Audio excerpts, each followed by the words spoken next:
Welcome to Suman TV. వర్షాలు మొదలైపోయినాయి, 2 రోజులు అయిందనుకోండి. కానీ మనం వర్షం అనగానే సాయంత్రం ఏదైనా తినేద్దాం అనిపిస్తుంది. నిన్నటి ఎండాకాలం దాకా సాయంత్రం ఏదైనా చేసుకునే ప్లానే చెయ్యం మనం. చల్లగా ఏదైనా తాగుదాం, తిందాం, మంచినీళ్ళు తాగుదాం, మజ్జిగ తాగుదాం అనిపిస్తుంది. కానీ వానలు పడంగానే ఈవినింగ్ స్నాక్కి అసలు ఎన్ని రకాల ఆలోచన చేస్తామో. బయటికి వెళ్ళైనా తినేస్తాం. మామూలుగా మనం పకోడీలు చేసుకుంటాం కదా, ఉల్లిపాయలతోటి మిక్స్డ్ వెజ్ పకోడా చేయటం. మిక్స్డ్ వెజ్ కర్రీ లాగానే కొంచెం అన్ని కూరల్ని ఇట్లా సన్నగా ఏమంటారు రెమ్మలుగా తరిగేసుకోవాలి. దీనికి ఏం లేదు, మన దగ్గర ఇవి స్లైసర్ ఉంటుంది కదా, ఆ స్లైసర్తో కొట్టేయటం, చాకుతో చీరేస్తే చక్కగా చూడండి ఆలూలు కూడా సన్నగా ఎలా వచ్చినాయో సన్నగా తరిగేసుకోవాలి. ఏమేమి వేసుకోవచ్చు ఇందులో, ఆలు, క్యారెట్, తర్వాత క్యాప్సికము, ఉల్లిపాయలు, కొంచెం క్యాబేజీ, కాస్త ఏదైనా పాలకూర, మెంతికూర అలాంటి ఆకుకూర ఉంటే కొంచెం అంత ఆకుకూర, తర్వాత చాలా స్పెషల్ వంకాయ ముక్కలు, తర్వాత పచ్చిమిర్చి, అల్లము, కొత్తిమీర, ఇవన్నీ జనరల్గా మనం వేసుకునేవే కదా. వీటిని కూడా ఇట్లా సన్నగా చీలికలు చేసేయండి. కొంచెం చురుగ్గా ఉంటుంది, బాగుంటుంది. అంటే కాస్త వెరైటీగా ట్రై చేయాలంటే ఇది చూడొచ్చు. ఎవరైనా గెస్ట్లు వచ్చినప్పుడు చేసుకోవడానికి కూడా కొంచెం తీరంగా మంచి కలర్ఫుల్గా కనపడుతుంది.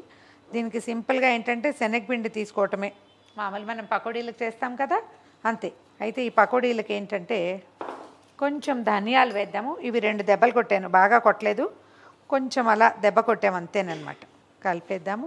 కొంచెమే తీసుకున్నాం కదా, మన పదార్థాన్ని బట్టి మనం ఎంత పిండి తీసుకుంటాము అనేది డిపెండ్ అయి ఉంటుంది. 1 స్పూను నూనె వేసి బాగా కలిపేసేయండి. ఇది కొంచెం ఇందులో ఆయిల్ పడితే ఏంటంటే మనకు క్రిస్ప్గా వస్తుంది. వేడి నూనె మనం జంతికలకి వాటికి వేసుకుంటాం కదా, పకోడీలకి వేడి నూనె అక్కర్లా, చల్లటి నూనె వేసేసుకోవచ్చు. దీంట్లో ముందే నీళ్ళు పోయకుండా, అంటే తడి చేయకుండా మనం తరిగి పెట్టుకున్న ముక్కలు ఒక్కొక్కటి వేసేద్దాం. పచ్చిమిర్చి వేస్తున్నాను చూడండి, తర్వాత క్యాప్సికము, వీటిని మీరు ఇంకా సన్న ముక్కలు తరుక్కోగలిగితే ఇంకా మంచిది. తర్వాత క్యారెట్. ఇప్పుడు స్లైసర్లు బాగా దొరుకుతున్నాయి కదా బజార్లో, దాంట్లో వేస్తే ఒక సన్నగా చీలికల్లాగా చేసేస్తుంది అది. నేను ఇవి చేత్తో చేశాను. ఒకవేళ అలాంటిది ఏదైనా ఉంటే ఇంకా కంఫర్టబుల్గా ఉంటుంది. తర్వాత ఒక ఉల్లిపాయ. మీరు ఇవి కలుపుతూ ఉంటే ఏమవుతుంది, ఇందులో నుంచి మాయిశ్చర్ రిలీజ్ అవుతుంది, తడి వదులుతుంది కదా, కరెక్ట్గా సరిపోతుంది అన్నమాట. ఒక చిన్న క్యాబేజీ, ఇది ఎంత ఉంది, ఒక 2-3 ఇంచీల క్యాబేజీ ముక్క అనుకోండి, ఇంత ముక్క. తర్వాత ఆలు, బంగాళదుంపలు, ఇవి ఎక్కువ రుచిగా ఉంటాయండి. మీరు ఒకవేళ కూరలు ఎక్కువయ్యి పిండి తక్కువైంది, బైండింగ్ లేదు అనిపిస్తే కొంచెం శనగపిండి పైన యాడ్ చేసుకోవచ్చు అవసరాన్ని బట్టి.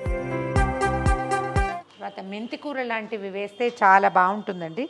మెంతికూర లేదు మన దగ్గర, పాలకూర ఉంది, ఏది ఉంటే అది. మన ఫ్రిడ్జ్లో అడుగును మిగిలిపోయిన ఇంచుమించు అన్ని ముక్కల్ని మనం వాడేసుకోవచ్చు. తర్వాత కొత్తిమీర, అల్లము 2 ఉన్నాయి ఇందులో. అల్లం చిన్న ముక్కలు తరిగాను. వంకాయ ముక్కలు, ఇవి కొంచెం నీటిలో వేసి పెట్టాము. వంకాయలు మనకి పొట్టి వంకాయలు వస్తాయి కదా, మహికో వంకాయ అంటాం, గట్టిగా చిట్టి ఉంటాయి. మన గుత్తొంకాయ కూర చేస్తాం చూడండి, ఆ కాయ అయితే ఇంకా గట్టిగా బాగుంటాయండి. సన్న వంకాయలు కొంచెం సుద్దలా అవుతాయి వేగేసరికి. సరిపడా ఉప్పు జల్లేసేయండి, దీనికి సరిపోతుంది ఇది, ఇంతకంటే అవసరం ఉండకపోవచ్చు. తర్వాత మనం పచ్చిమిర్చి వేసాం కానీ కొంచెం కారం వేస్తే దీని మొహం అందంగా వస్తుంది, కాస్త ఎర్రగా ఉంటుందన్నమాట. తర్వాత మనకి మెంతికూర లేదు కదా, కొద్దిపాటి కసూరి మేథి వేయండి, భలే బాగుంటుందండి ఇది వేగితే. మనం బిర్యానీలు, ఫ్రైడ్ రైస్ల్లో కూడా కసూరి మేథి టేస్ట్ మహా బాగుంటుంది, దాని వాసనే చాలా ఇష్టం నాకు. ఒకసారి మొత్తం కలపండి.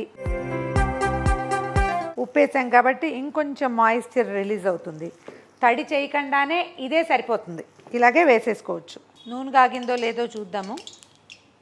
ఇలాంటివి ఏమైనా చేసేటప్పుడు ఇన్ని రకాల పదార్థాలు, ఈ ఉల్లిపాయలు గిల్లిపాయలు చేసేటప్పుడు దీని పెద్ద పెద్ద పాత్రలు, వాటి నిండా నూనె పెట్టుకోకూడదండి. సాధ్యమైనంత పెద్దది పెట్టుకున్నా నూనె తక్కువ పోసుకోవాలి. మళ్ళీ దేంట్లోనే వాడుకోలేకపోతాం, చాలా రకాల వాసనలు వచ్చేస్తాయి కదా. అందుకని పకోడీలు, బజ్జీలు చేసేటప్పుడు నూనె తక్కువ పెట్టుకోండి.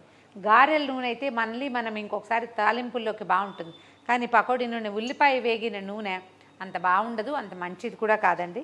సాధ్యమైనంత తక్కువ నూనె పెట్టుకోండి, వేయించేసేయండి. ఇవి జనరల్ పకోడీల కంటే కొంచెం స్లోగా వేగుతాయండి. కూర ముక్కలు కదా, కాస్త టైం తీసుకుంటుంది.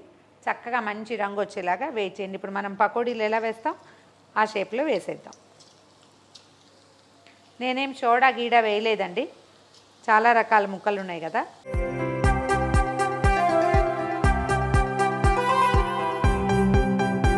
చకచకా వేసేసి వదిలేయండి 1 నిమిషం పాటు. కొద్దిగా శబ్దం ఆగాక తిరగేస్తే సరిపోతుంది. ఫుల్ హైలోనే ఉంచండి, స్టవ్ని సిమ్లో పెట్టద్దు. చకచక అన్ని వాయిలు వేసేసుకోవటమే. ఆఖరికాయ వాయి కూడా వేసేయటము తీసేయటమేనండి. భలే బాగుంటాయి. మామూలు పకోడీలకి ఏమీ రుచి తీసిపోదండి, ఇంకా ఎక్కువ టేస్టీగా ఉంటాయి. ఒట్టి ఉల్లిపాయలు కాకుండా ఇందులో ఎన్ని కూరలు కాకపోతే ఎన్ని కుదిరితే అన్ని కూరలు వేసుకోండి, చాలా ఎక్సలెంట్గా ఉంటుంది. ఒక ఆకుకూర యాడ్ చేస్తే మంచి రుచి వస్తుంది. ఒట్టి శనగపిండి ఉల్లిపాయ కాకుండా ఇది కూడా ఒకసారి ట్రై చేసి చూడండి.